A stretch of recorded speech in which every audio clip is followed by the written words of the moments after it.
अस्सलाम वालेकुम। इल्मी सिटी के साथ मैं हूँ आपकी मेजबान इकरा जाहिद और आप सबको खुशामदीद कहती हूँ एक नए लाइव सेशन में। जितनी मेरी इल्मी सिटी की ऑडियंस है वो इस बात को जानती है कि इल्मी सिटी लाता है उनके लिए रोजाना की बुनियाद पर कुछ लाइव सेशन जिनसे वो कुछ सीख सके, एजुकेट हो सके और मोटिवेट हो सके। आज भी हम एक बहुत ही खास मकसद से लाइव आए हैं और हमेशा की तरह हमारे पास एक बहुत ही खास गेस्ट मौजूद हैं।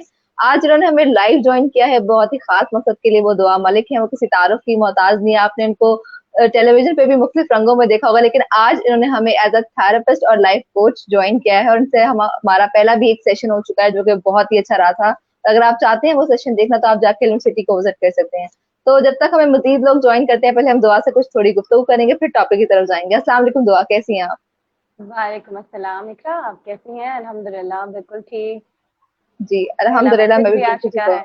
जी। बहुत हम्म। सारे लोग अस्सलाम वालेकुम, आपको जाहिर बात है लोग आपको बहुत ज्यादा पसंद भी करते हैं, तो वो चाहते हैं कि उनके भी जो सवालात हैं या पैगामात है आप तक आए। तो मैं चाहूंगी कि आज जो हम टॉपिक पे बात करने वाले हो ये है कि दिमागी सेहत से मुतालिक हमारे माशरे में बहुत ज्यादा टैबू एग्जिस्ट करते हैं। हम बात करेंगे उनको कैसे तोड़ सकते हैं, और जो थेरेपी कल्चर है कि हम कैसे अपने आप को साइकोलॉजिस्ट के पास जाकर या थेरेपिस्ट के पास जाकर अपनी दिमागी सेहत को कैसे बेहतर बना सकते हैं। तो अगर आपके ऐसे हम्म। कोई सवालात हैं जो आप दुआ से पूछना चाहते हैं तो जरूर जरूर कमेंट्स में लीव कीजिएगा, हम वो भी लाइव में ऐड करने की कोशिश करेंगे। तो दुआ मैं चाहूंगी कि हम टॉपिक की तरफ बढ़ते हैं। आज का जो हमारा टॉपिक है वो दिमागी सेहत पर है, तो आपको इसका आगाज आप कैसे करना चाहेंगे? जी, शुरू करते हैं। बिस्मिल्लाहिर्रहमानिर्रहीम। अल्लाह करे कि मैं जो बात जुबान से निकालूं वो असर भी रखे। आमीन। देखिए, आपको याद होगा कि अभी से कुछ अरसा पहले एक वक्त था जब ख्वाजा सिराहों को अछूत समझा जाता था या उनको उनके बारे में बात भी नहीं की जाती थी। जब मैं छोटी थी तो मेरे घर में अगर छोटे बच्चे हुआ करते थे तो जब कोई ख्वाजा खिसरा आता था दरवाजे पे तो बच्चों को ले जाते थे डर के मारे, कि इसके बिल्कुल। इसके ऊपर हाथ ना रख दे या इसको टच ना करे, ये देख ना ले। बहुत सारी बातें हम सुनते थे, इनको देखने से चेहरे का नूर चला जाता है। यू नो बहुत बहुत सारी ऐसी बातें जो मैं इस वक्त करना भी नहीं चाहती। बिल्कुल। वो वक्त भी गुजर गया। उस वक्त हमने ख्वाजा सराहों को एक टैबू बना लिया था। बिल्कुल। आज वो वक्त है जब हमारे मुल्क के और दुनिया में बड़े बड़े लोग जो हैं वो ख्वाजा सराह हैं। जैसे मेकअप आर्टिस्ट हैं, मेकअप आर्टिस्ट्री की फील्ड में सबसे बड़े मेकअप आर्टिस्ट जो हैं वो ख्वाजा सराह हैं और डिजाइनर्स हैं। और इसमें कोई शर्माने की बात या छुपने छुपाने की बात तो है नहीं, ये एक ऐसी बात है जिसको हम सब जानते हैं, ठीक है। तो आज वही सारी लड़कियां, वही सारे भाई जो घर पे दरवाजे को दस्तक देते थे जब ख्वाजा सरात अपनी बेटियों को छुपा लिया करते थे, आज वही लोग भेज रहे हैं अपनी बेटियों को मेकअप करवाने के लिए, बिकॉज उनको पता है कि उनसे बेस्ट सर्विसेज अब किसी के पास है। आज उन्हीं बिल्कुल बेटियों की सही जब कह रहे शादियां हो रही हैं तो वो ख्वाजा सराओं के पास लेके जा रहे हैं कि हमारी दुल्हन, हमारी बहन के जो है वो आप कपड़े बना दें। तो जब वो वक्त था उस वक्त हमें ये बात समझ नहीं आती थी और हम इस टैबू को तोड़ने के लिए तैयार ही नहीं थे। हैं। उस वक्त मुझे याद है कि मेरी उम्र कोई 12-13 साल होगी यकीनन। तो दो शोज, साजिद हसन साहब एक शो करते थे टैबू के ऊपर, एक जैनब कयूम एक हमारी मॉडल है, वो एक टैबू के ऊपर शो किया करती थी। उसने उस जमाने में जब मैं 13 साल की थी तो बड़ा इम्पैक्ट क्रिएट किया, क्योंकि उस वक्त हमारे पास टीवी था। टीवी ही एक ऐसी चीज बिल्कुल। थी जो कि इम्पैक्ट क्रिएट करती थी। होते होते आज वो टीवी शायद थोड़ा कम देखा जाता हो, बिकॉज टीवी तो घर के एक हिस्से में लगा होता है, राइट। फोन एक ऐसी चीज है जो कि हम सबके हाथ में होती है।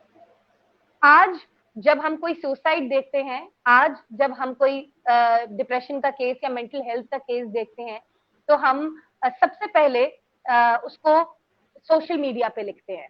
तो मुझे ये लगा कि social media is the best way, the most powerful way to make what do you call it, exposure about it towards people, बिल्कुल। to give exposure to people। ठीक है। अच्छा, इसके अलावा बिल्कुल इसी तरह जिस तरह ख्वाजा सराहों की बात करने का मकसद, उनसे शुरू करने का मकसद यही था कि जिस तरह हम उस वक्त एक टैबू लिए बैठे थे और समझने की कोशिश नहीं कर रहे थे, आज शायद हम उसी टैबू को, उसी किस्म के एक और टैबू को लेके बैठ गए हैं। और अब मुझे लगता है कि बहुत स्ट्रांगली इस टैबू को तोड़ने का वक्त आ गया है। अगर आप देखें तो आलिया भट्ट की जो एक बहुत मारूफ अदाकारा है, महेश बिल्कुल भट्ट ऐसे। साहब की जो बेटी है, उनकी बहन है। आपने हमेशा पूजा भट्ट के बारे में सुना होगा, आपने हमेशा आलिया बिल्कुल। भट्ट के बारे में सुना होगा। आप सब में से कितनों को पता है कि उनकी एक और भी बहन है, एक मंजली भी बिल्कुल। बहन है? किसी को भी नहीं पता। शायद आज कुछ लोगों को पता चलना शुरू हुआ, और मुझे खुद, हालांकि मैं इंडिया जा चुकी हूँ, मैं उन सब लोगों के साथ रह चुकी हूँ बॉलीवुड इंडस्ट्री में, बिकॉज मेरी बहन ने 2 फिल्में की हैं बॉलीवुड में। बिल्कुल ऐसा ही है। मुझे खुद नहीं पता था कि इनकी कोई तीसरी बहन भी है। मुझे तब पता चला जब उसने एक डिप्रेशन के ऊपर किताब लिखी, जिसमें उसकी अपनी जाती सारी जिंदगी के बारे में उसने लिखा, और उसने इसलिए लिखा ताकि जब वो खुद एम्पावर हुई, जब वो खुद बेटर हुई, तो उसने कहा कि मैं लोगों की भी जिंदगियों पे इम्पैक्ट क्रिएट करूंगी, राइट। बिल्कुल। She been to a therapist, वो बहुत अरसे तक थेरेपिस्ट के पास जाती रही। आलिया भट्ट के मैं चाहती हूँ कि आप सब लोग, क्योंकि आज हम इस टैबू के ऊपर बात कर रहे हैं, तो मैं आप लोगों को वो मवाद भी दूंगी जिसको आप लोग सुन के, देख के और इल्म हासिल कर सकते हैं। आप लोग इंशाल्लाह। जरूर जो है वो आलिया भट्ट की, उनकी बहन के बारे में जो इंटरव्यूज हैं वो सुनिएगा। जिस तरीके से वो बताती हैं कि डिप्रेशन के क्या अलामात होते हैं, कि मैं हम लोग घूमने के लिए जाते थे बाहर मुल्कों में, वेकेशन के लिए जाते थे, और मैं और पूजा जो है वो बाहर जाके घूमते थे, और जब मैं बहुत तैयार होकर एक्साइटेड होकर अपनी बहन के पास आती थी, क्योंकि वो मेरी हम उम्र थी, पूजा बड़ी थी, तो वो कहती थी, एन वक्त में कहती थी कि मैंने नहीं जाना। उसकी सगी बहन जवानी तक ये नहीं समझ सकी कि उसकी जो बहन है वो जहनी अजियत का शिकार है। फिर हम आते हैं, ये मेटाफोर्स देना, ये कहानियां बताना बहुत जरूरी होती है। इससे शायद हमें ये एहसास हो कि हमारे आसपास भी ऐसे लोग, हमारे सगे बहन भाई, हमारे दोस्त यार भी ऐसे हो सकते हैं जो कि जहनी अजियत से गुजर रहे हूँ और हमें पता ना हो। बिकॉज ये देखिए, अगर मेरी एक आंख छोटी हो जाएगी ना इस वक्त, तो आपको फौरन पता चल जाएगा कि इसकी आंख में कोई मसला है। अगर मैं 2 बिल्कुल छींके सही मार कह लूंगी तो आपको पता चल जाएगा कि दुआ को सर्दी लग गई है या गर्मी लग गई है, व्हाटसोएवर, राइट। मगर अगर मैं शदीद जहनी अजियत की कैफियत में हूँ और मैं सोच रही हूँ कि मैं कल अपने आप को पंखे से नाउजुबिल्लाह लटका लूंगी या छलांग मार लूंगी, तो आपको ये चीज नहीं पता चलेगी, बिकॉज ये चीज आप देख नहीं सकते। बिल्कुल ऐसा। इसके बाद मैं बात करना चाहती हूँ कि हमारे घरों में हर कोई, आज आप देखें कि हमें दांत का दर्द होता है तो हमें बता दिया जाता है कि आप फलां टैबलेट ले लें, दांत के दर्द के लिए वो वाली गोली है, मसल पेन के लिए यार वो वाली गोली ले लो, नजले जुकाम के लिए ये वाली बेस्ट है। हम तो, या तो कुछ फैमिलीज ऐसी 50% लोग वो होते हैं जो कि छींक मारने पे भी डॉक्टर के पास चले जाते हैं, इतने कॉशियस होते बिल्कुल हैं, और बाकी के 50% वो होते हैं जो खुद डॉक्टर होते हैं। बिल्कुल ऐसा ही है। इसमें मैंने वो लोग तो शुमार ही नहीं किए जो गूगली डॉक्टर है। गूगली डॉक्टर कौन होते हैं? Google doctor, right. बिल्कुल। फिर मैं आती हूँ उन सारी बातों पे जो कि एज अ थेरेपिस्ट मैं आज आप लोगों से शेयर करना चाहती हूँ, बिकॉज जब लोग मेरे पास आते हैं थेरेपीज के लिए तो उनके जहन में बहुत सारे सवाल होते हैं। पहली बात तो ये कि उनको यही नहीं पता होता कि साइकोलॉजिस्ट, साइकियाट्रिस्ट और लाइफ कोच के बीच में फर्क क्या है। बिल्कुल सही कह रही हैं। साइकियाट्रिस्ट वो होता है, मैं चाहती हूँ इस वीडियो को ज्यादा से ज्यादा आप लोग शेयर करें, ताकि इसमें मैं आपको वो बेसिक्स बताऊंगी जो जिन बेसिक्स को जानने की पहले तो जरूरत है। हाँ जी। साइकियाट्रिस्ट वो होता है जो आपको केमिकल्स के थ्रू, दवाइयों के थ्रू आपको ठीक करता है। वो दवाइयां आपको क्यों देता है? पहले तो लोग हमारे आके दवाइयों से ही डर जाते हैं, मैं पागल थोड़ी हूँ, मैं दवाइयां लूंगा, मैं दवाइयां बिल्कुल। लूंगा, मैं पूरा दिन सोता रहूंगा, मैं दवाइयां लूंगा तो मैं कभी छोड़ नहीं सकूंगा दवाइयां।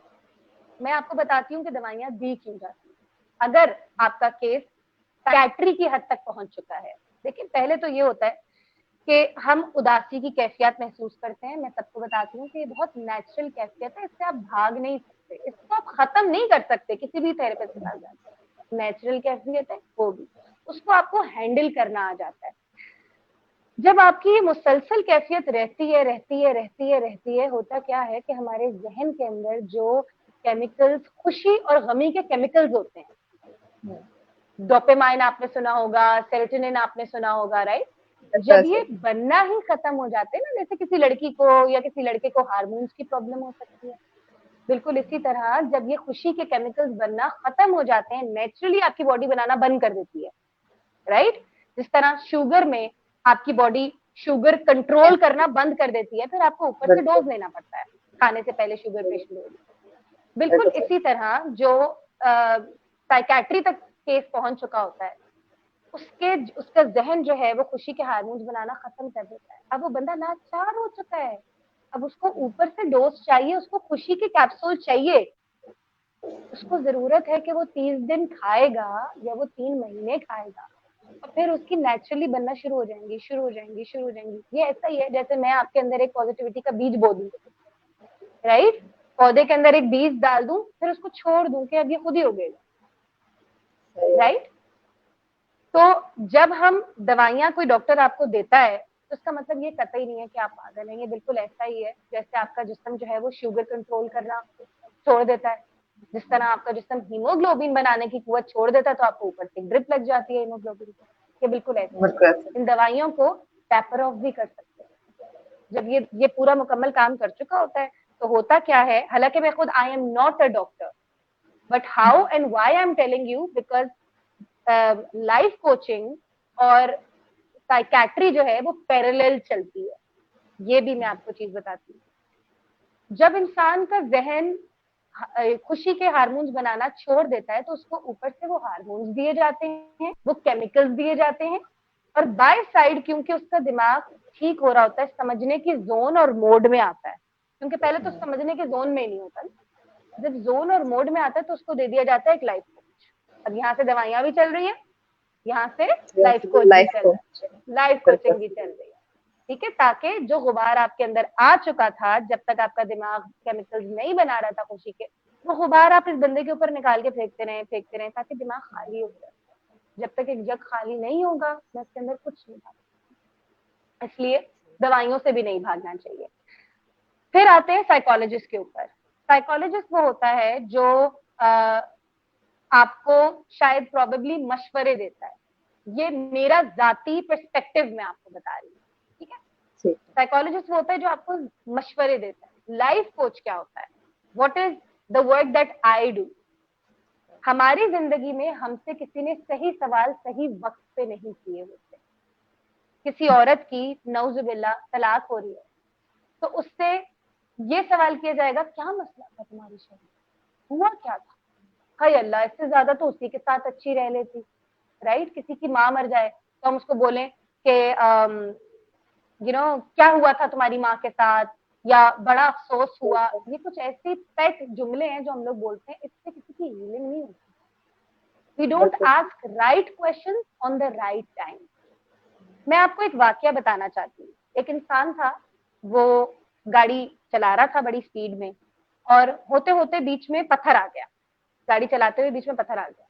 अब एक शख्स है, वो उस पत्थर को ही देखे जा रहा है, वो कह रहा है अब तो पत्थर आ गया, अब तो बहुत बड़ा पत्थर आ गया, अब तो मैं मर जाऊंगा, अब मेरी जिंदगी खत्म हो गई, अब तो गाड़ी भी बर्बाद हो जाएगी, अब तो मैं नहीं बचने वाला। और एक शख्स वो होता है जो कहता है पत्थर तो आ गया, अब जाना कहाँ है, राइट या लेफ्ट, राइट।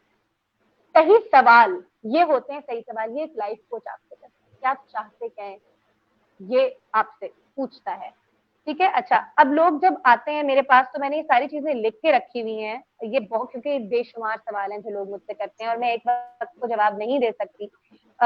और ये सवाल वो बैरियर हैं जो कि अवाम को थेरेपीज लेने से रोकती हैं। तो आज हम इन बिल्कुल। बैरियर्स को तोड़ने वाले हैं, इंशाल्लाह। इंशाल्लाह। पहले तो बोलते हैं कि पूछते हैं लोग कि साइकोथेरेपी वो लोग लेते हैं जो लोग वीक होते हैं या बिल्कुल मेंटली ऐसा। इल होते हैं। ऐसा बिल्कुल भी नहीं है। जो लोग वीक होते हैं और जो लोग मेंटली इल होते हैं वो लोग किसी की बात सुनने को राजी ही नहीं होते, राइट। अगर आप किसी दाना शख्स से भी पूछें, अगर आप दीन में भी उठा के देख लें तो अल्लाह ताला खुद फरमाता है कि मैंने इनके दिलों में पर्दे डाल दिए, अब इनके सामने कुछ भी कर लो इन्होंने नहीं समझना, राइट। तो समझने वाला जो इंसान है, जो समझने की सूर रखता है या समझना चाहता है, उसको तो खुदा ने अक्लमंद बनाया है, अपने से प्यारा बनाया है, अपने से करीब बनाया है, राइट। फिर आते हैं कि थेरेपिस्ट जो है वो बस डेस्क के उस पार बैठ, अच्छा ये सवाल मैंने बड़ा सुना है ना, अच्छा कैसे होती है थेरेपी, बस आप डेस्क के उस तरफ बैठ जाएंगे और लिखती रहेंगी जो मैं कहती रहूंगी। बिल्कुल ऐसा होता है। बिल्कुल ऐसा होता है। लोगों को दोस्त की जरूरत है। लाइफ कोच वो होता है जो कि एक दोस्त की तरह, मैं खुद इन लोगों से कहती हूँ कि लोग कहते हैं कि अच्छा आप मुझे कोई आइडिया दें, कुछ चीज दें जिसको पढ़ के मुझे समझ आ जाए कि आप मेरे साथ क्या, मैं कहती हूँ आपने डियर जिंदगी देखी, जो शाहरुख खान करता है मैं वही करती हूँ, अगर किसी को घर से बाहर जाने की जरूरत है, जो बंदा कमरों में बंद रह चुका है, तो हम उसको बाहर लेके जाते हैं, हम उसको रनिंग कराते हैं, हम उसको सनलाइट दिखाते हैं, हम उसको फूल पौधे दिखा के ऐसी ऐसी बातें कर देते हैं क्योंकि उसकी जहन में नहीं आई होती। ये वो चीजें जो आपकी माँ भी आपके साथ घर में नहीं कर रही होगी, तो वो 3 टाइम खाना बनाएगी, तो ये देखिए कि हर मेरा बच्चा खाना नहीं खा रहा, कमजोर। फुल अटेंशन एक बंदे को चाहिए होती है उसकी तब्दील करने के लिए, राइट। फिर हम आते हैं अच्छा, फिर एक और जी एक सवाल है, मैं चाहती हूँ नीचे भी लोग लिखते हैं, वो भी हम करते रहे।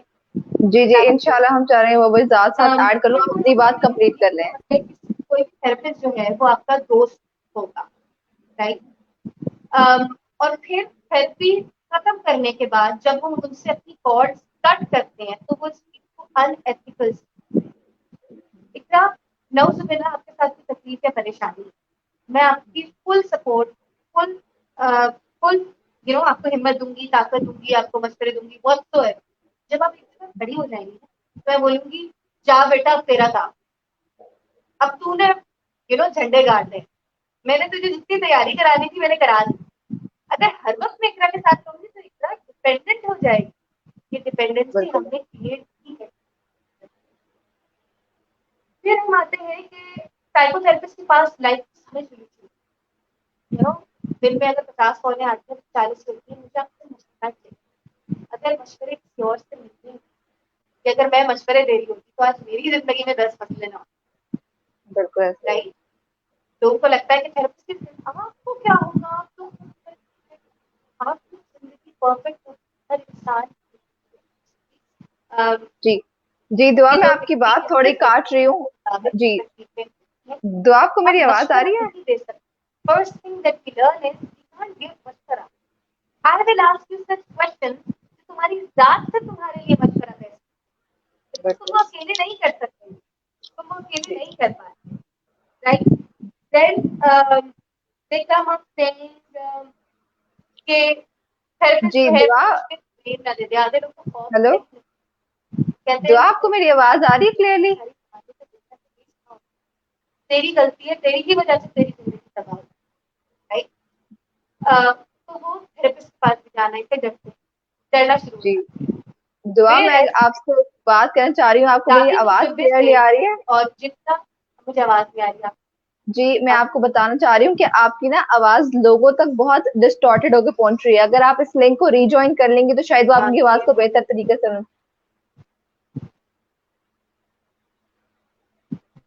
एक सेकंड। दुआ का कुछ इश्यू चल रहा है वॉइस का, हम कोशिश करें। बहुत सारे लोग, जी दुआ आपकी आवाज ना काफी लोगों को डिस्टॉर्टेड होकर पहुंच रही है, तो बहुत सारे लोग लिख रहे हैं कि दुआ की हमें आवाज अच्छे तरीके से नहीं आ पा रही है। तो अगर आप दुआ आप इस लिंक को रीजॉइन कर लें, आप जिस लिंक से आपने हमें ज्वाइन किया उस दुआ आप इस लिंक को रीजॉइन कर लें।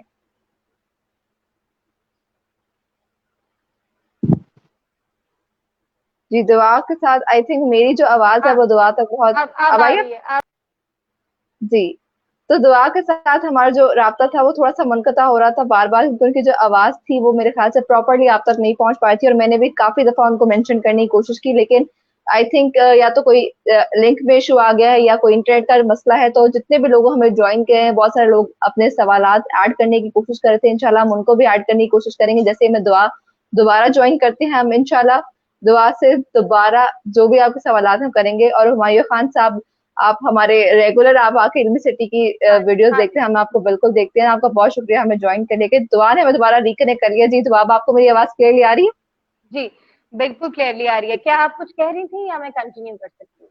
जी नहीं, आप कंटिन्यू कर दे। मैं बस आपको ये बता रही थी कि ऑडियंस की तरफ से बहुत ज्यादा ना रिस्पॉन्स आ रहा था कि आवाज क्लियर नहीं आ रही, तो बस मैं उसी लिए आपको ना बार बार कनेक्ट करने की कोशिश कर रही थी कि आपकी आवाज आप रीजॉइन कर लें। तो अब आपने रीजॉइन कर लिया, अब आपकी आवाज बिल्कुल क्लियर है, अपनी बात को कंटिन्यू कर क्या दे। आप बता सकती हैं कि लास्ट मेरी कौन सी बात आप लोगों ने सुनी है? जी दुआ, आप जो अपनी बात बता रही थी ना कि आप स्टोरी आपने बता ली, उसके बाद जो आपकी वॉइस थी ना वो कटने लगी, मेरे तक आ रही थी लेकिन ऑडियंस तक नहीं जा पा रही थी। तो मैं चाहूंगी आप अपनी बात को स्टोरी के बाद से दोबारा रिपीट कर दें। ठीक है ठीक है ठीक है। गाड़ी वाली स्टोरी, राइट? ड्राइविंग वाली जी स्टोरी। बिल्कुल बिल्कुल। पत्थर ठीक है, आया, एक लाइफ शख्स राइट ड्राइविंग, जाना लेफ्ट हाँ जाना, ठीक पत्थर है। आया, बिल्कुल पत्थर आया और बंदा जो था वो एकदम से घबरा गया और उसने कहा कि पत्थर आ गया है, अब मेरी जिंदगी खत्म हो जाएगी, अब मैं मर जाऊंगा। डर गया वो शख्स, बिल्कुल वो सिर्फ पत्थर पे कंसंट्रेट करने लग गया। बिल्कुल। कहा मेरी गाड़ी तबाह हो जाएगी, बस अब मैं मरने वाला हूँ। और एक शख्स वो था जिसने बोला कि पत्थर तो आ गया है, अब मैंने राइट जाना या left. So this is the power of right question. ये राइट क्वेश्चन आपका थेरेपिस्ट आपसे पूछता है। उसके बाद कुछ लोग ऐसे होते हैं जो कि ये समझते हैं कि थेरेपिस्ट जो है वो एक साइड पे, डेस्क के एक साइड पे बैठ जाएगा और हमसे सिर्फ सवालात करेगा और नोट डाउन कर रहा होगा। क्या मैंने ये बात बताई आप लोगों को? आप लोगों को आवाज आई है? बिल्कुल जी, बिल्कुल आ रही है। ठीक है। अच्छा, मैं आपको एंड में ही बता रही थी बड़े मजे की बात कि अगर 50 कॉलें आती हैं तो उसमें से 40 जो है वो क्वेरीज आती हैं कि दुआ मलिक से एक मशवरा चाहिए। ये जो कॉन्सेप्ट है कि किसी थेरेपिस्ट के पास आपके किसी मसले का हल होगा, हालांकि मैं खुद थेरेपिस्ट हूँ, शायद मुझे ये बात नहीं कहनी चाहिए, मगर मैं आप लोगों को सच्चाई से आगाह करती हूँ कि हर तकलीफ का हल आपके पास है, वो किसी थेरेपिस्ट के पास नहीं है। थेरेपिस्ट आपके अंदर की वो ताकत को उजागर करता है जिससे आपको जवाबात मिलते हैं। क्योंकि आप जो इकरा जो अपनी जात के लिए अपने लिए मशवरा ले सकती है, दे सकती है, वो मैं नहीं दे सकती। हाँ, मैं इकरा की नेगेटिव इमोशंस को ऐसा मार दूंगी, मैं इकरा के लिमिटिंग बिलीव्स को ऐसा मार दूंगी कि इकरा इतनी स्ट्रांग हो जाएगी कि वो फिर मुझे मशवरे दे रही होगी। थेरेपिस्ट ये काम करता है। उसके बाद क्योंकि हम लोगों को बहुत आदत होती है कि मुआशरे में हम लोग जहां भी गए होते हैं वहां पे लोग हमें ये कह रहे होते हैं कि तेरी जिंदगी में जो हुआ तेरी अपनी गलती थी, तेरी जिंदगी में जो गलतियां हुई, बुराइयां हुई, वो तेरी अपनी गलती थी। इसलिए आधे लोग तो थेरेपिस्ट के पास जाने से वैसे ही डरते हैं, क्योंकि उनको ये लगता है कि अब वो जिंदगी में किसी से मिलेंगे वो मुझे ही ब्लेम करेगा। मैं आपको मतलब एक वाकया बताऊं। अभी रिसेंटली जर्मनी में मेरी एक क्लाइंट है, उसका बहुत बुरा एक एक्सीडेंट हुआ और जब वो हॉस्पिटल गई तो इवन जो डॉक्टर्स थे वो उसको ब्लेम कर रहे थे कि हाउ वर यू ड्राइविंग। उस चीज का उसके जहन में ऐसा इम्पैक्ट पड़ा कि वो 3 साल बाद मुझसे सेशंस ले रही है और वो चीज रियलाइज कर रही है कि लोगों का ये कहना तुम्हारी जिंदगी में जो हुआ उसमें तुम्हारी गलती है, तुम्हारी वजह से सब कुछ हुआ, इस चीज का इतना बुरा इम्पैक्ट पड़ता है कि कभी भी इंसान अपना दिल किसी के सामने भी नहीं खोलता। मैं चाहती हूँ इकरा, आप देखिए अगर कोई सवाल है हमारे पास जी जी, तो हम उनके दुआ भी बहुत सारे सवालात आ रहे हैं मेरे पास। यहाँ पे मैं अमीर माविया का सवाल ऐड करना चाहूंगी। कह रहे हैं कि दिमाग को सुकून देने वाला कोई काम बताएं जिससे हम काम करें, असल से हमारे दिमाग को सुकून है। और साथ ही साथ असद भी यही पूछ रहे हैं कि आई एम असद, दिमाग को सुकून कैसे हासिल किया जाए? दोनों प्लीज वजाहत करें। दोनों के सेम सवाल है कि दिमागी सुकून कैसे हासिल किया जाए। अच्छा, अब मैं जहां आ रही थी ना इकरा, इसी बिल्कुल बात में इनका भी जवाब है। बिल्कुल एक तबका वो भी है जो ये सोचता है कि एक एक सेशन में मैं ठीक हो जाऊंगा, या मुझे कोई ऐसी बात बता दें कि जिंदगी बदल जाए। दिमाग को बिल्कुल सुकून कैसे मिल सकता है? यही तो हमने माइंडसेट चेंज कराना है कि इस तरह नहीं हो सकता कि हम किसी रूहानी शख्सियत के पास भी जाके, थेरेपिस्ट तो थेरेपिस्ट, रूहानी शख्सियत के पास भी जाके कोई एक चीज मुझे बताएं। हकीम लुकमान के पास इस चीज का इलाज नहीं है, एक चीज में कुछ नहीं होता।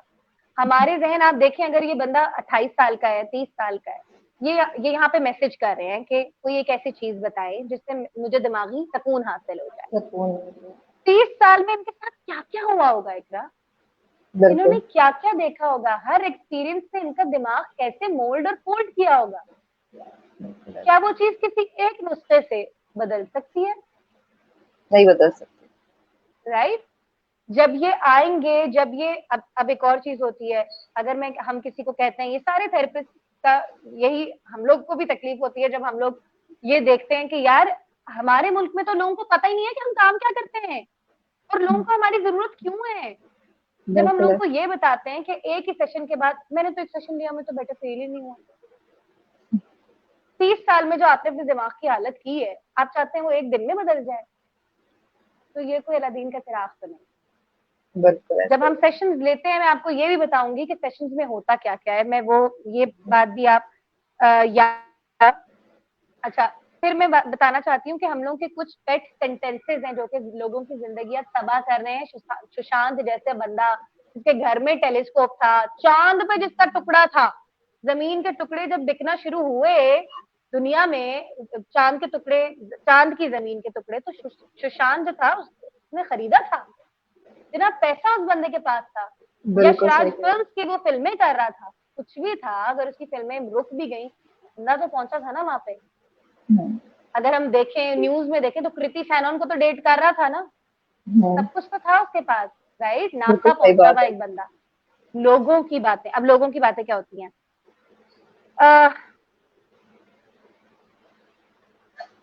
कभी कुछ पॉजिटिव भी सोच लिया करो। अल्लाह का दिया सब कुछ तो है तुम्हारे पास, तुम 5 वक्त की नमाजें पढ़ो, सब ठीक हो जाएगा। हालांकि खुद 5 वक्त की नमाजी, नीचे आके तो मुझे फतवा ना दे, और अगर दे भी दे तो मेरी बला से, बिकॉज बहुत सारी चीजें ऐसी होती हैं। डिप्रेशन हमारे प्रॉफिट सल्लल्लाहु अलैहि वसल्लम को हुई है। सूरह दोहा क्यों आई?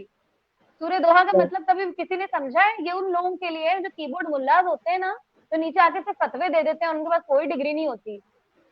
रसूल अल्लाह सल्लल्लाहु अलैहि वसल्लम के जब बेटे का इंतकाल हुआ तो कोई जानता है कि उनकी ज़हनी कैफियत क्या होगी, और अल्लाह ताला ने उनसे क्या बात की? जब उनके ऊपर वहियां आना रुक गई तो वो समझे कि शायद खुदा मुझसे नाराज हो गया है। तो मैं चाहती हूँ कि आप लोग, जो लोग इस्लाम को इस चीज से रिलेट करें, देखो दीन से दूरी है ना, इसलिए ऐसा डिप्रेशन का मारा। बिल्कुल सही कह रही हैं, ये बहुत बड़ा मसला है। पहले तो ये बहुत बड़ा मसला है, राइट। जिनकी बेटियां बगैर दुपट्टों के घूमती है ना, सर पे दुपट्टा नहीं होता, वहां बेबरकती होती है बेटा। तो आप पहले अपने दीन को अच्छी तरीके से पढ़े, लोगों के ऊपर तोहमत या लोगों का दिमाग बनाने से पहले कभी कुछ अच्छा भी सोच लिया करो। इतनी सी उम्र में तुम्हें क्या जरूरत है? जब ये चीज मैं बहुत स्ट्रांगली देखती हूँ, आप यकीन करें, ये बात मैं बड़ी खरी आपको बता रही हूँ, कोई यकीन करे ना करे, अगर 50 बंदा मेरे पास आता है ना, 45 बंदा छुप के थेरेपी करवाता है।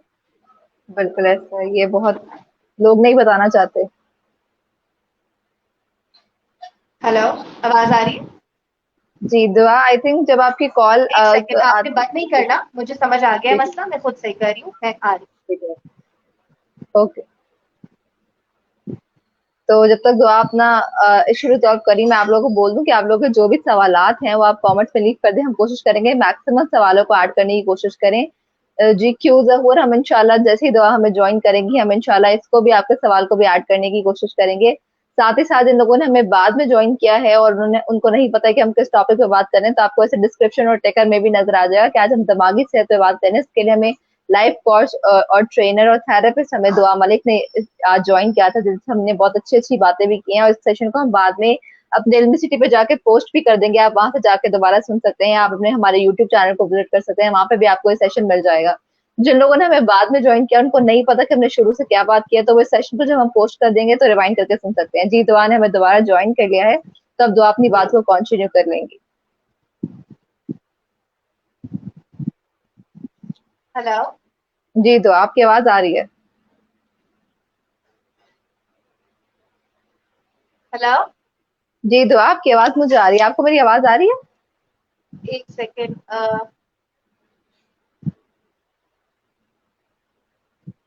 थोड़ा सा कुछ। जी मुझे आपकी आवाज आ रही है दुआ, आपको मेरी आवाज आ रही है कि नहीं आ रही है? अच्छा, मैं तो दुआ का थोड़ा सा जो वॉइस का इशू आ रहा था वो शुरू में भी आ रहा था, तो हम कोशिश करें उसको रिजॉल्व कर हाँ लें, फिर जी, साथ ही साथ हेलो, हम लोग हैं। अब आपकी आवाज आ रही है बहुत क्लियर। हाँ जी, ठीक है। अच्छा, 50 में से 45 बंदा जो है वो छुप के थेरेपी करा रहा होता है, क्योंकि हम लोगों ने अपने साथ रहने वाले माँ बाप, बहन भाई, बीवी, बच्चों को इतनी लेवरेज नहीं दी हुई कि वो अपने इमोशंस को प्रोसेस कर सकें। हम लोगों ने ये चीज शर्मिंदगी का बायस बना दी है। एक बच्चा जिसको आज रिजल्ट की दौड़ में सारा बच्चा घूम रहा है, माँ बाप ने खुद अपने आप को डिप्रेशन दी हुई है कि बच्चा जो है वो फर्स्ट नहीं आया हमारा, राइट। स्ट्रीट स्मार्टनेस जो है वो उसका कॉन्सेप्ट ही खत्म हो चुका है। वो जब तक उसको 1+1=2 नहीं पता, तो मेरा बच्चा स्मार्ट नहीं है। चाहे वो जाके कहीं भी झंडे गाड़ दे, मेरा बच्चा स्मार्ट इसलिए नहीं है बिकॉज उसने ग्रेड्स नहीं लेकर आया, राइट। तो जब एक बच्चे को इतनी डिप्रेशन मिलती है, या एक ब्रोकन हाउस से कोई बच्चा होता है जिसने माँ बाप को बिछड़ते और टूटते हुए देखा होता है, इवन उन बच्चों को भी मैंने ये सुनते हुए देखा है कि बेटा तुम्हारी तो इतनी सी उम्र है, तुम्हें क्या जरूरत है। हमें ये सोचना चाहिए कि आप लोग को मैं एक बड़े मजे की बात बताऊं, मैं इस चीज का भी शऊर देना चाहती हूँ कि आपको पता है हम लोग गलत शादियां क्यों करते हैं, गलत लोगों से शादी क्यों कर लेते हैं? वो इसलिए कर लेते हैं बिकॉज हम अपने माँ बाप का रिश्ता आपस में जैसे देख रहे होते हैं ना, हम उन चीजों को अपना स्टैंडर्ड बना लेते हैं। मैंने अपने बाप को एक मखसूस रवैया अख्तियार करते हुए अपनी माँ के साथ देखा, तो मैं उसी रवैये वाले मर्द को अपनी जिंदगी में लेकर आऊंगी और मुझे मोहब्बत भी हो जाएगी। ये लव की पूरी साइंस है, ये लव ऐसे ही नहीं होता। लव जब हो जाता है, मैंने तो बड़ी मोहब्बत की शादी की थी यार, मुझे तो 5 साल बाद पता चला कि यार ये बंदा तो ऐसा है। वो होता ये है कि उस वक्त तो हमें हमारा माइंड, क्योंकि बच्चा 7 साल तक 5 साल तक सिर्फ जो देखता है उसको कॉपी कर रहा होता है, और हमें ये चीज रियलाइज नहीं होती। जब हम वो कॉपी कर लेते हैं तो हम स्टैंडर्ड सेट कर लेते हैं कि एक अच्छा मर्द या जीवन साथी ऐसा ही होता है, जो आपको मारता पीटता है, जो आपको प्रॉब्ली गालियां देता है, जो आपके साथ एक जिसे लैंग्वेज में रोब बोलते वाला, हैं हीरो रोब रखता है। रोब में रहता है, राइट। हमने उस लवी डवी वाला कॉन्सेप्ट तो मार ही दिया ना, बिकॉज हमने जो देखा हमने वो एब्जॉर्व कर लिया, और फिर शादी के 10 साल बाद पता चला कि भाई ये तो गलत बंदा निकला, आपका पीस तो खराब है, राइट। सो इन सारी चीजों पे रोशनी डालने की मुझे लगता है कि बहुत ज्यादा जरूरत थी। मैं चाहती हूँ कि कोई भी सवालात हैं तो अब आप लोग बिल्कुल सवालात करना शुरू कर सकते हैं, जी। और मैं आई विल सवाल ऐड रिस्पॉन्ड। करना शुरू कर दे, ठीक है, मैं सवाल ऐड करना शुरू करती हूँ। यहाँ पे जो क्यों जहूर सवाल पूछ रहे थे कि मेरी एज 63 है, मैं कभी यकदम किसी का नाम या उसकी पहचान भूल जाती हूँ, फिर खुद ही याद आ जाता है, तो मेरे साथ ऐसा क्यों होता है? मेमोरी लॉस का थोड़ा सा देखिए इश्यू है। बड़ी एक नॉर्मल सा फिनोमिना है। वैसे तो मैं चाहती हूँ कि क्योंकि आपकी एज 63 है तो आपको चाहिए कि आप किसी न्यूरोलॉजिस्ट के पास भी जाके चेकअप करवाएं, देखें, इस चीज को अटेंशन दें। मगर यूजुअली अगर मैं बड़ी एक सरसरी और एक बड़ा जनरलाइज आपको आइडिया या जवाब दूं इस चीज का, वो ये है कि जब उम्र बढ़ती है तो हमारे जिस्म के हर हिस्से की सकत कम होने लगती है। जब सकत कम हो जाती है, कैपेसिटी प्रोसेस करने की कम हो गई, अब मैं चीजों को प्रोसेस करने की हिम्मत कम रखती हूँ, बर्डन उतना ही है लाइफ में, काम उतने ही है लाइफ में, सोचे उतनी है लाइफ में, शायद बढ़ जाए, क्योंकि इस उम्र में हम फारिग होते हैं थोड़ा सा, काम चीजें रिस्पॉन्सिबिलिटी थोड़ी कम हो जाती हैं तो हम सोचते भी ज्यादा। तो फिर क्या बिल्कुल होता है कि एक वक्त आता है थोड़ी देर के लिए हमारा माइंड खुद ही उस पर स्लीप मोड पे नहीं जाता, लैपटॉप स्लीप मोड पे चला जाता है जब टच ना किया जाए, वो स्लीप मोड भी हो सकता है। बहरहाल बहुत सारी मेडिकल टर्म्स भी हैं जिससे मैं इस चीज को रिलेट कर सकती हूँ, मगर मैं कहना नहीं चाहती बिकॉज आप किसी वहम का शिकार ना हो जाएं। तो जब बिल्कुल आप इस एज में, तो मुझे लगता है कि आपको न्यूरोलॉजिस्ट के पास भी जाके दिखवाना चाहिए। सलाम, जी मुझे बहुत जवाब। जल्दी गुस्सा आ जाता है क्योंकि मैं कंट्रोल नहीं कर पाती एनी मेडिसिन। अच्छा, ये देखें, आप सवाल चेक किया आपने, मेडिसिन चाहिए इनको बिल्कुल फौरन ना। से। अच्छा, मेडिसिन भी आपको तब प्रिस्क्राइब होती है, तब नहीं होती जब आपको पता चल जाए मुझे गुस्सा आता है तो बस मुझे मेडिसिन चाहिए, बिल्कुल मुझे सैडनेस फील हो रही है तो बस मुझे मेडिसिन चाहिए। उसकी पूरी अलामात होती हैं जो एक कोच को पता होती हैं, जो एक थेरेपिस्ट को पता होती हैं, जो एक एलिजिबल बंदे को पता होती हैं। बिल्कुल मैंने आपको अभी देखा नहीं है, मैंने आपसे भी मजीद कोई बात नहीं की, मैंने आपकी जिंदगी की कहानी नहीं सुनी, जिसे हम PHQ पर्सनल हिस्ट्री क्वेश्चनर कहते हैं, जो पहले सेशन में होता है। मैं आपको दवाई तो प्रिस्क्राइब नहीं कर सकती, राइट। मैं आपको ये बता सकती हूँ कि गुस्सा, ये बात याद रखिएगा जितने लोगों को गुस्सा आता है, गुस्सा उदासी छुपाने का मैकेनिज्म होता है। हम कहते हैं ना हमारे बाप को गुस्सा बहुत आता है, मर्द को भी उदासी होती है। जैसे कि हीरा मानी ने कहा कि मर्द भी बड़ी प्यारी चीज है, और वाकई प्यारी चीज है। बिल्कुल कितने मर्द, अभी आप देखिए पता नहीं कौन सी लीडर सिंध में जो यूनिवर्सिटी थी वहां पे एक इतने बड़े प्रोफेसर ने जो है वो सुसाइड कर ली। मर्दों को भी फील होता है यार, मर्दों को भी डिप्रेशन बिल्कुल होती है, राइट। जी। तो जो उनकी सैडनेस होती है उसको छुपाने के लिए वो एंगर यूज होती है। तो anger itself is an emotion which is use to hide sadness. हमेशा गुस्से वाला बंदा, कहते हैं ना यार मुंह का बड़ा बुरा है दिल का हीरा हम्म, है, राइट। ये मैकेनिज्म यहीं से क्रिएट होता है। सो आई जी want us to read another question. मुझे जी। चल, चालते चलते और और सोते सोते वक्त वक्त, सरहाने पर चलते और चक्कर सोते बहुत वक्त आते सिरहाने हैं, पर एक जगह ज्यादा तवज्जो नहीं दे सकती, प्लीज मेरी मदद करें। मतलब उनका फोकस का इशू है, उनको चक्कर आने लगते हैं, उनका फोकस नहीं रहता है। फोकस का इश्यू है। हाँ, फोकस का, देखिए फोकस तो बहुत सारी चीजों की वजह से हो सकता है। कंसंट्रेशन, एंजाइटी जो होती है। अच्छा, एंजाइटी क्या होती है ये भी मैं आपको बताना चाहती हूँ। फोकस के ऊपर अभी मैं आती हूँ, मगर पहले बताना चाहती हूँ कि डिप्रेशन और एंजाइटी के अंदर फर्क क्या होता है। डिप्रेशन के अलामात क्या होते हैं, एंजाइटी के क्या होते हैं। डिप्रेशन जो होती है ना, वो ये होती है कि जब इंसान को अम, अपना अपने आप को अटेंशन नहीं देता, कपड़े बदलने का दिल नहीं चाहता, किसी से बात करने का दिल नहीं चाहता, खाना खाने का दिल नहीं चाहता, हंसता नहीं है, राइट। ये डिप्रेशन की निशानी है। एंजाइटी वाला कौन होता है, जिसको किसी चीज का fear. What is anxiety? Anxiety is fear, depression is sadness, depression उदासी है, एंजाइटी खौफ है। खौफ और उदासी का फर्क है इन दोनों के बीच में। अब एंजाइटी क्या होती है, सोशल एंजाइटी भी एक चीज होती है। कितने लोग ऐसे, थैंक यू नौशीन, कितने लोग ऐसे हैं सोशल एंजाइटी के बारे में हमें पता ही नहीं है। हर एक को बिल्कुल। फील होगी, मगर बोलेगा कोई नहीं क्योंकि शर्माएंगे सब। मुझे सोशल एंजाइटी आज तक होती है, मुझे पता है, मैं हैंडल कर लेती हूँ उसको, बिकॉज इट्स ह्यूमन इमोशन ना। I know how to handle it. जब हम किसी से जाके मिलते हैं ना, और हम महफिल लगी होती है, सब बैठे होते हैं, तो हम जब वहां से जैसे ही निकलते हैं ना, तो हमें एंजाइटी होना शुरू हो जाती है कि कहीं मैंने किसी को कुछ गलत तो नहीं बोल दिया, कहीं इसने मेरी इस बिल्कुल। बात के बारे में ऐसा तो नहीं सोचा होगा, कहीं मेरे मुंह से कुछ गलत तो नहीं निकल गया होगा। सोशल एंजाइटी इसको कहते हैं। और इस सोशल एंजाइटी की वजह से लोग एंड वक्त पे, आखिरी वक्त पे प्लान्स कैंसिल करते हैं।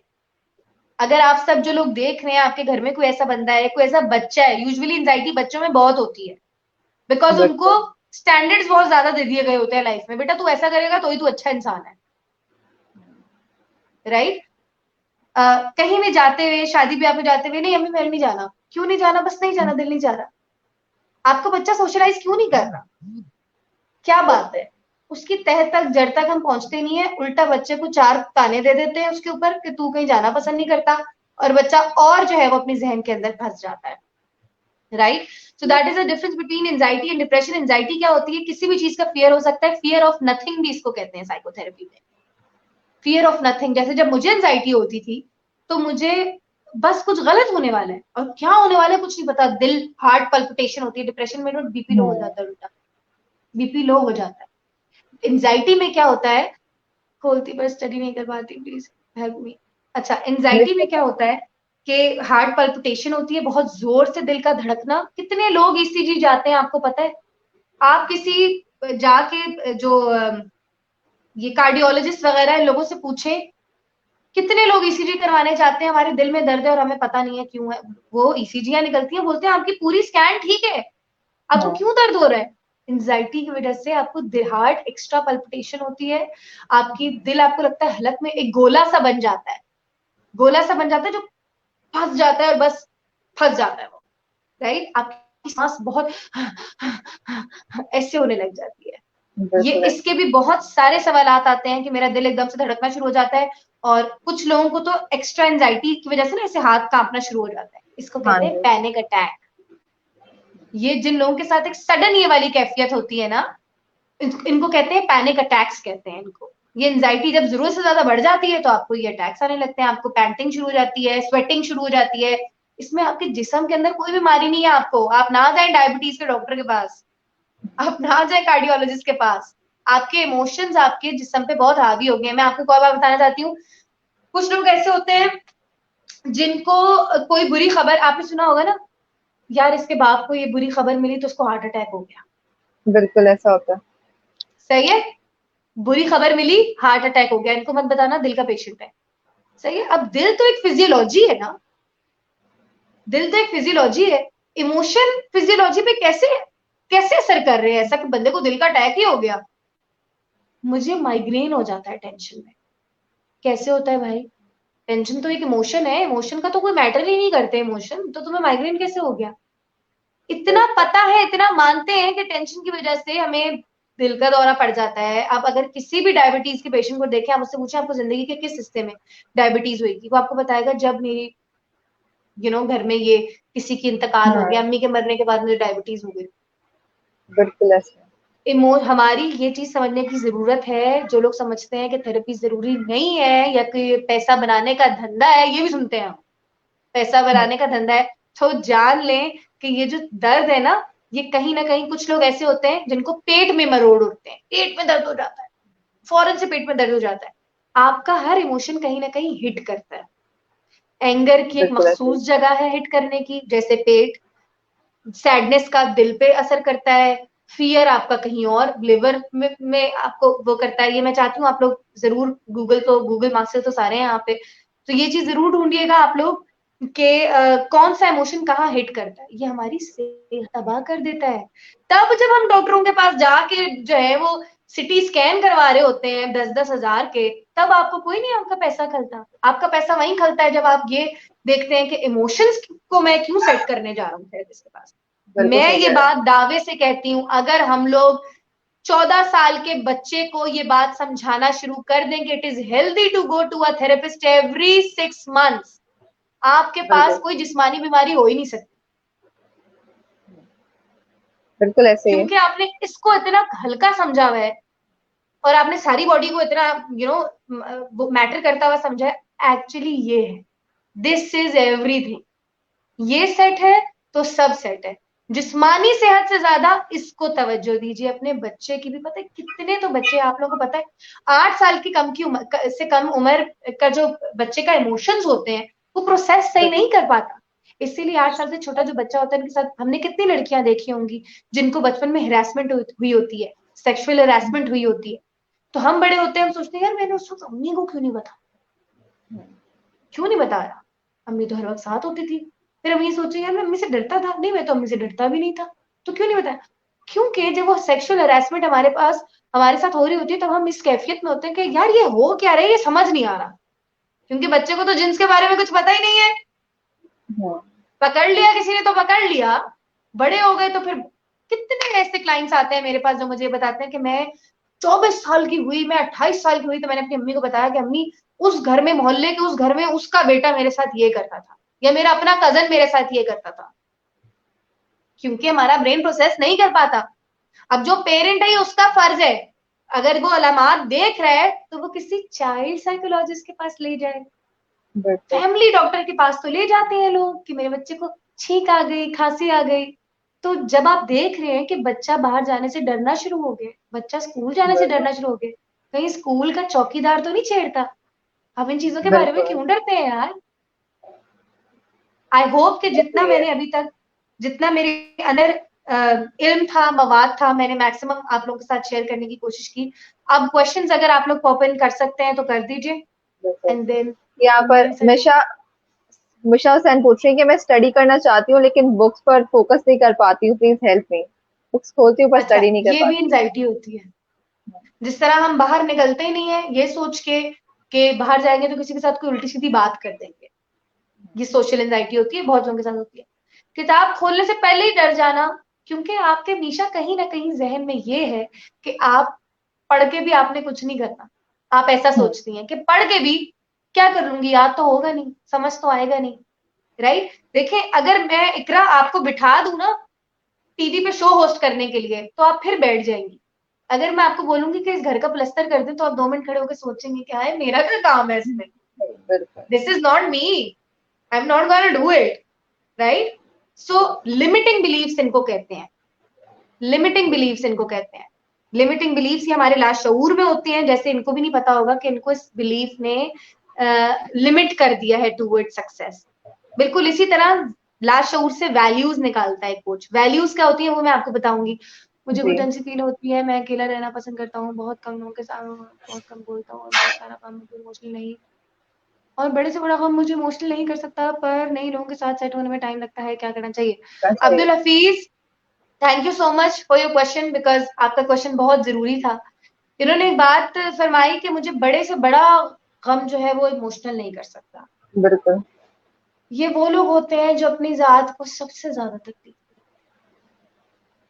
क्योंकि देखें फितरत को जो अल्लाह ने बनाई है, आप उसके सामने आके खड़े होके ये नहीं कह सकते कि अल्लाह तूने मुझे बखरा बनाया है बाकी सबको एक जैसा बनाया है। You are a human, you hold emotions, you feel them, do not run away. It is not going to make you a stronger person. Stronger person वो नहीं है जो ये कहता है मुझे तो कुछ फील ही नहीं होता।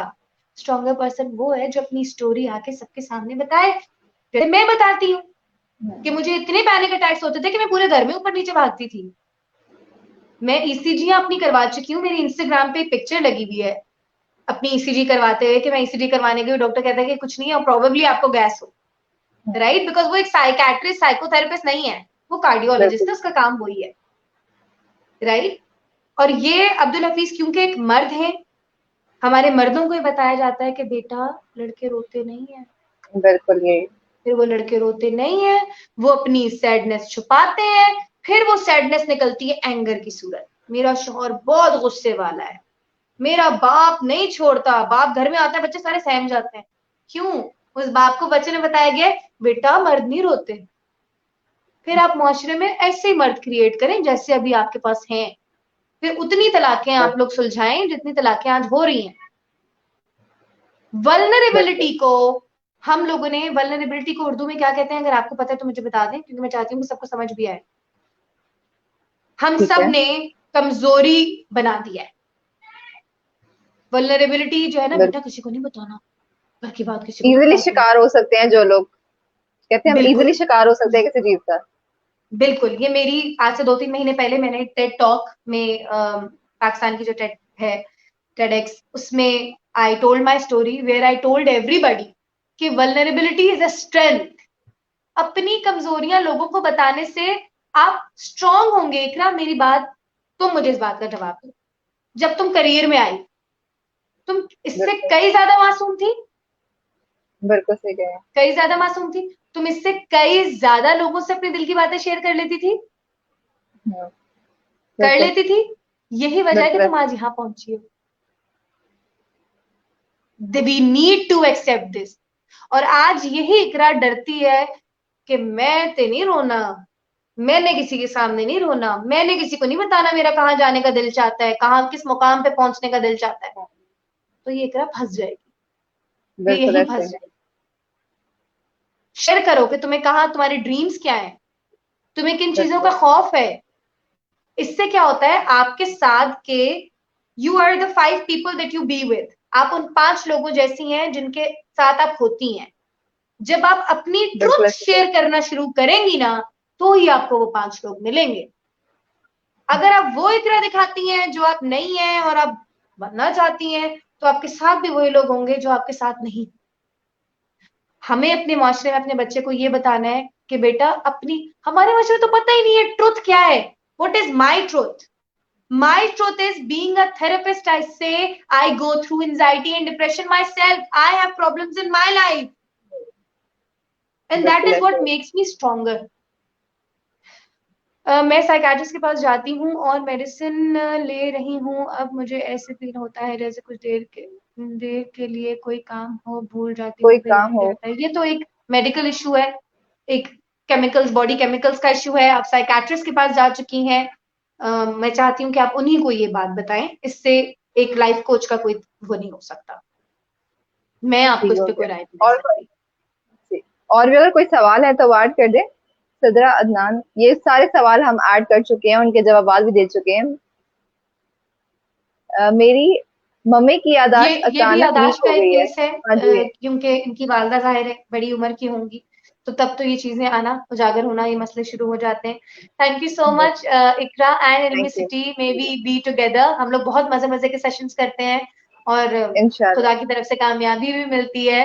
बिल्कुल। नेक्स्ट टाइम तक के लिए जब हम लोग एक और मजे का कोई अमेजिंग सा टॉपिक सोचे, मैं चाहती हूँ आप सब भी अपने इनबॉक्सेस में इल्मी सिटी को यहाँ नीचे लिख दें, कमेंट सेक्शन में लिख दें कि आप लोग कौन कौन से टॉपिक्स पे हम लोग को बात करना ओके। चाहते हैं, हम लोग को सुनना चाहते हैं, चाहते हैं। तो मैं जरूर उनके ऊपर सेशंस बिल्कुल। करूंगी। थैंक यू इकरा, शुक्रिया and thank God you, bless thank you. You. Allah. हाँ, thank you Dua for joining us. और जितने भी लोगों ने आज हमें ज्वाइन किया, मैं उनको बता दूं कि दुआ ने हमें आज ज्वाइन किया था। और अगर आपने इस सेशन से कुछ सीखा है तो प्लीज इसको बाकी लोगों के साथ भी शेयर करें ताकि वो भी कुछ सीख सके। इंशाल्लाह, जैसे आपको दुआ ने भी कहा, अगर आप कोई चाहते हैं उनकी तरफ से टॉपिक देखना तो प्लीज कमेंट्स में जरूर लिख करिएगा। आज के लिए आपके लिए इल्मी सिटी की तरफ से सिर्फ इतना ही। इंशाल्लाह आप ही खिदमत में हाजिर होंगे किसी नए लाइव सेशन के साथ। तब तक के लिए अपनी मेजबान इकरा जाहिद को दीजिए इजाजत और देखते रहिए इल्मी सिटी। खुदा हाफिज।